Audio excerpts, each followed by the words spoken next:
On veut le dire à présent à tout le monde. Cocorico.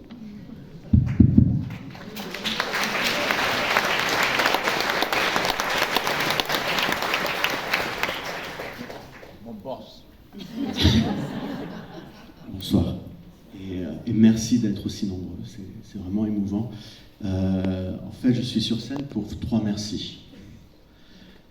Le premier est un peu plus sérieux, mais il est important quand même, c'est de te dire merci pour ta fidélité. Ça fait presque 50 ans que tu accompagnes Robert Laffont dans tes voyages littéraires. C'est une fidélité un peu dangereuse quand même pour nous. Ça produit parfois des folies dans nos équipes qui sont parfois très créatrices. Joël est ici présent, c'est à lui qu'on doit les couvertures de tes livres, et c'est sans doute parmi les plus belles.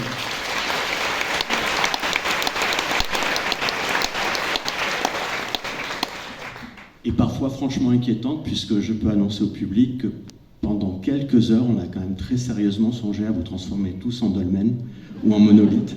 C'était une des idées qu'on avait envie pour ta venue. Et puis il s'est passé quelque chose il y a 4 jours qui a changé l'envie de cette soirée. Et c'est notre deuxième merci, parce que depuis des décennies, donc, tu es un immense écrivain gallois. Et depuis 4 jours, tu es un très très très grand écrivain français.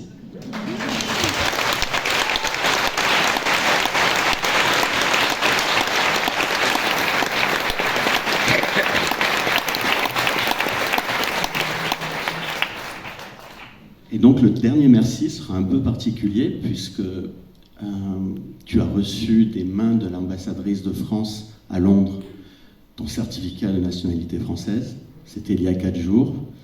Et un cercle très restreint et privilégié de ta famille et de quelques membres de la maison d'édition a pu assister à cette remise.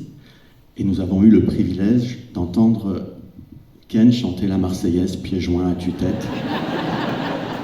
Voilà.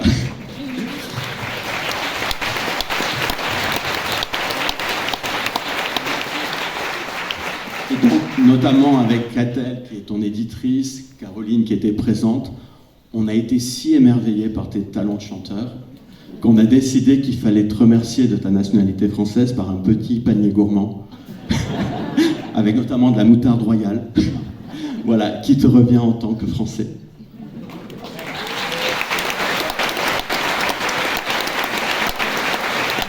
Merci à tous. Merci infiniment. Donc, je vous rappelle que dans 2 jours sort le 3e volume de l'adaptation en bande dessinée des Piliers de la Terre. Ça s'appelle Le chantier de l'espoir. C'est Glénat Robert Laffont. Le livre, si vous ne l'avez pas encore, il y a sa version collector. Et Le Cercle des Jours en version normale, mais déjà très très bien. Merci infiniment Ken Follett. Et on va faire, partez pas avec Ken, je voudrais qu'on fasse un selfie avec vous tous derrière.